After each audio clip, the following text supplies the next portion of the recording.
to Belfast, where the Prime Minister is just beginning her speech. And ensuring that the unique needs of this part of the UK are met has been one of my chief priorities ever since I became Prime Minister. Any border that weaves its way through farms and villages, bisects hundreds of roads and lanes, and which is crossed and recrossed by thousands of people every day, would pose a logistical challenge in the context of Brexit. But when you add to those geographical factors Northern Ireland's complex history, the different traditions and identities that make up its community, and the long path to peace that the people of Northern Ireland have walked over the last 40 years, the challenge is even greater. Over the last 2.5 years, we have come a long way towards a solution that works for Northern Ireland and Ireland. We have agreed mutual protections for citizens' rights, the maintenance of our common travel area, and set a framework for our future relationship that ensures tariff and quota-free trade and protects our close cooperation on security and law enforcement.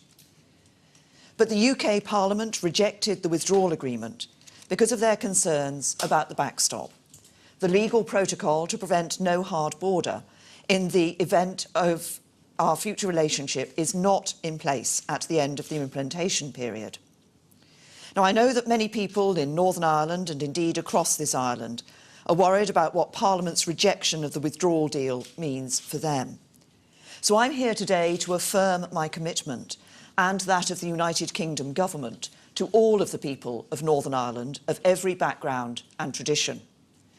To affirm my commitment to the Belfast Good Friday Agreement, to its successors, the St Andrews Agreement and the Stormont House Agreement, and to the principles they enshrine, which is absolute.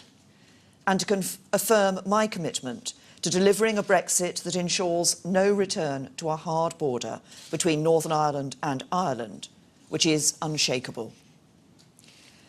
I was 12 when the Troubles began and 41 when the Belfast Agreement was reached. For all my adult life, Northern Ireland has been a central political issue. The progress of the last few decades, from the Troubles to ceasefire, from ceasefire to political agreement, and from agreement to active participation by unionists and nationalists in institutions that enjoy cross-community support, has been a massive achievement and a landmark in the history of these islands. From the moment I became Prime Minister of the UK, I knew that one of my most profound responsibilities was to serve the interests of the people of Northern Ireland by doing all I could to protect and sustain that progress. Successive UK and Irish governments have played their parts, often working together in close cooperation.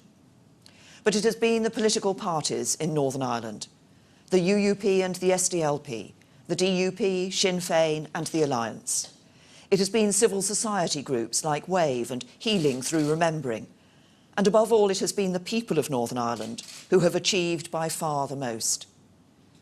Violence has not been eliminated, but it has been reduced to levels that would once have seemed impossible to imagine. Divisions remain entrenched in some communities, but many people, including those from the younger generations, are more and more interested in putting aside those divisions to build a shared future. Thanks to greater political stability, Northern Ireland is now a leading destination for inward investment, with over 900 national businesses investing in its economic success. Employment is at a near record high and unemployment at a near record low. And that transformation is reflected in the image that Northern Ireland projects to the rest of the world today. It is no longer one of violence, but of dynamism and success. And the decisive moment in that transformation was the Belfast Agreement in 1998. Its success was in allowing people of different traditions to feel that those traditions and their identities were respected, and that they could work together to build a successful future for all the people of Northern Ireland. It enshrined the principle that it is the birthright of all the people of Northern Ireland to identify themselves and be accepted as Irish or British or both, as they may so choose. And it enshrined the consent principle, that it will always and only be for the people of Northern Ireland to decide what their constitutional future should be, and that the UK government is solemnly committed to supporting and implementing their democratic wishes. These principles are the bedrock of peace and stability in Northern Ireland, and they will forever be honoured by the United Kingdom government. A fundamental belief in the union of Great Britain and Northern Ireland is part of my political heritage as a Conservative and Unionist, and that will never change. But the unionism I believe in is one that respects absolutely the central importance of Irish identity to those people in Northern Ireland who claim it. And the United Kingdom I stand for is an open and tolerant union of nations and people. A country where every religion, every peaceful and democratic creed has a place, and every man and woman is equal before the law, treated with respect, and has the opportunity to get on and succeed. Indeed, that union can only ever be secure and prosper if it is built on that respect and acceptance of difference and diversity. Because the Belfast Agreement is not just the bedrock of stability here in Northern Ireland, its principles are fundamental to the security and success of the whole United Kingdom. Our absolute commitment to those principles has informed and directed my approach to Brexit, from my first speeches as Prime Minister to my first meetings with the Taoiseach. And in December 2017, in the joint report we agreed with the EU, we committed to protect the 1998 agreement in all its parts and to the totality of the relationships set out in it, to the avoidance of a hard border, including any physical infrastructure or related checks and controls, and to preserving the integrity of the UK internal market and Northern Ireland's place within it. These were commitments made in good faith. Our preferred approach has always been to deliver them through the future relationship.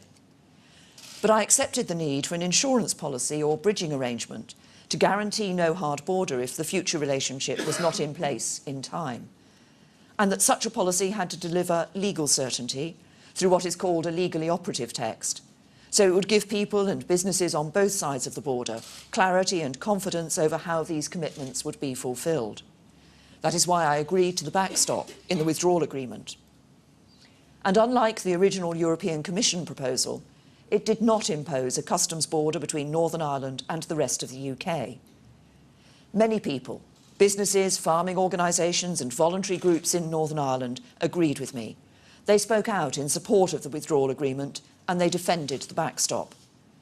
I know that wasn't an easy thing to do, and I'm grateful to them for doing so. I fought hard to make the case for the deal as it stands. I believed it could command a majority in the House of Commons. But I've had to face up to the fact that in its current form it cannot, and the need for changes to the backstop is the key issue. While there were those in Northern Ireland who spoke in favour of it, it is also true that the backstop is not supported by the two main unionist parties here, and this also influenced MPs in England, Scotland and Wales in voting against the deal.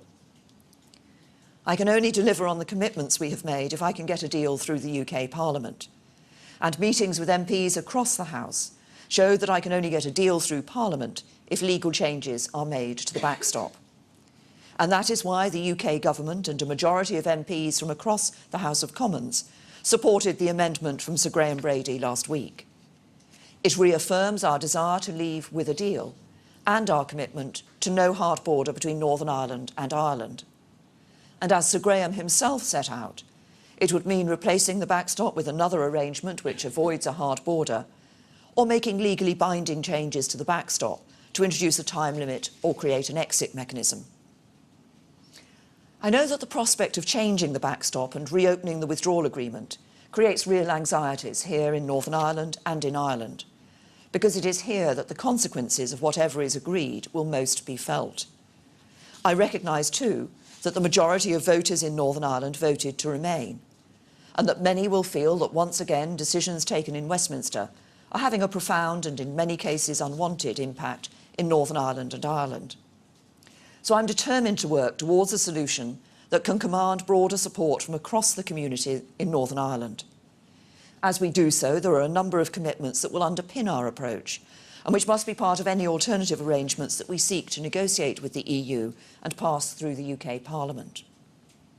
First, we stand by our commitment in the joint report that there will be no hard border, including any physical infrastructure or related checks and controls. And this means people on either side of that border will be able to live their lives as they do now. I've spoken to people in places like Fermanagh who remember the customs border posts, approved roads and security installations of the not-so-distant past. I've spoken to businesses who have supply chains that cross between Great Britain, Northern Ireland and Ireland. I understand how thousands of people move back and forth between Northern Ireland and Ireland every day to go to work, to visit family, even to do their shopping. I understand what a hard border would mean, not just in terms of the disruption at the border itself, but in terms of trade for the whole island. The Belfast Agreement delivers just and equal treatment for the identity, ethos and aspirations of both communities. And for many, a seamless border between Northern Ireland and Ireland is integral to delivering this. And I know this has been the cornerstone around which the community in Northern Ireland has come together to deliver peace and prosperity. And I will not do anything to put that at risk. So while I've said that technology could play a part and that we will look at alternative arrangements, these must be ones that can be made to work for the particular circumstances of Northern Ireland. Second, neither will I compromise on my promise to protect Northern Ireland's integral place in the UK. When the European Commission proposed a version of the backstop, which involved creating a customs border in the Irish Sea, I successfully resisted it, and I've ruled out any return to such a suggestion. This would not only damage the integrity of the UK's internal market, which is so vital to businesses across the UK and not least here in Northern Ireland, it would also ignore the very real concerns of many people about being cut off from the rest of the UK. Furthermore, we will also ensure there will be no new regulatory barriers between Northern Ireland and the rest of the UK without Northern Ireland's institutions having their say. Third, there will be full protection for all existing cross-border cooperation. Many areas of cooperation have been identified, both those formally set out by the North-South Ministerial Council, such as cooperation on health and transport, or keeping the island of Ireland disease-free for animals and plants, and informal areas of cooperation, such as a single integrated electricity market that supplies power to everyone. Every area of existing cross-border cooperation must be respected. If these are ever to change in the future, it will be a matter for Belfast and Dublin in accordance with the three-stranded approach, not as a consequence of our EU exit. Fourth, we will uphold the rights enshrined in the Belfast Agreement for all the people of Northern Ireland right across the whole community. This includes upholding commitments around mutual respect, religious liberties, equality of opportunity, tolerance and rights. I know that there are some in the nationalist community in particular who worry that some of their existing rights could be eroded when the UK leaves the EU. So we have already enshrined in the withdrawal agreement a legal guarantee of no diminution of equality and rights. There have also been serious concerns raised about how UK immigration rules treat citizens here exercising their rights under the agreement to be Irish. The birthright to identify and be accepted as British, Irish or both, and to hold both British and Irish citizenship is absolutely central to the agreement.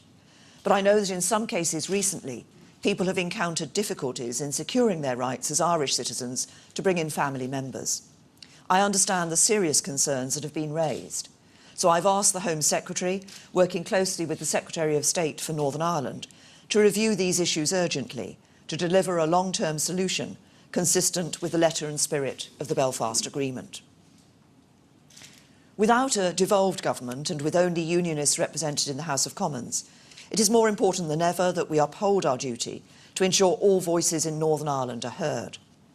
I take that very seriously indeed, and the UK government will always work in the interests of the whole community. So tomorrow I will be sitting down with the political parties to discuss the way forward and ensure that we can deliver for all the people of Northern Ireland. Northern Ireland does not have to rely on the Irish government or the European Union to prevent a return to borders of the past. The UK government will not let that happen. I will not let that happen. At the same time, we must continue to support all efforts that can lead towards the restoration of Northern Ireland's political institutions.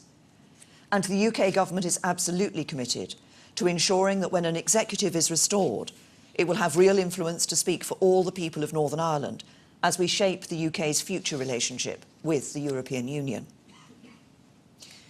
As we work to address the unique challenges that Brexit poses to Northern Ireland, so I also want to ensure that we continue to maintain and indeed enhance the strongest possible bilateral partnership between the UK and Ireland. I've said many times that I want to see a new, deep and special partnership between the UK and the 27 member states of the European Union. But our relationship with Ireland is deeper than our relationship with any of the other 27. It is uniquely rooted in ties of family, history and geography. The recent past has been a moment of reflection in the UK and Ireland as we've commemorated the centenary of a series of key events in our shared history. Ireland remembered the centenary of the Easter Rising in an inclusive manner which promoted a greater understanding of our often troubled history, while our two countries remember together the shared sacrifice of so many who fought side by side in the First World War. The ceremony at Messines in 2017, attended by His Royal Highness the Duke of Cambridge and former Taoiseach Enda Kenny, was particularly poignant, as it remembered the soldiers of the 16th Irish and 36th Ulster Division, who both played a key role in the Allied victory in that battle. Today, those ties of family and friendship between our countries are more important than they have ever been. And I believe there's a yearning in the hearts of all the people of these islands for a close and trusting relationship between all of us, and an absolute horror that we should take even a single step backwards in the progress we've collectively achieved.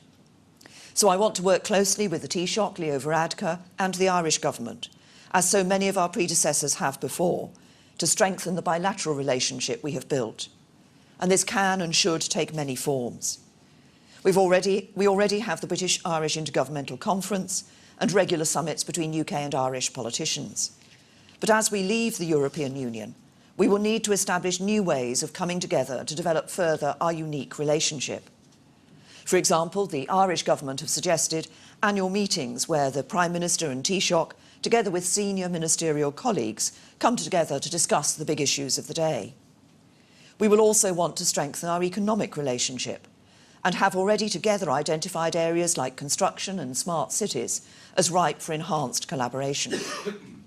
And both the UK and the Irish governments have already made clear that we would support the tantalising possibility of a joint UK and Ireland World Cup bid for 2030, should our respective football associations choose to pursue this.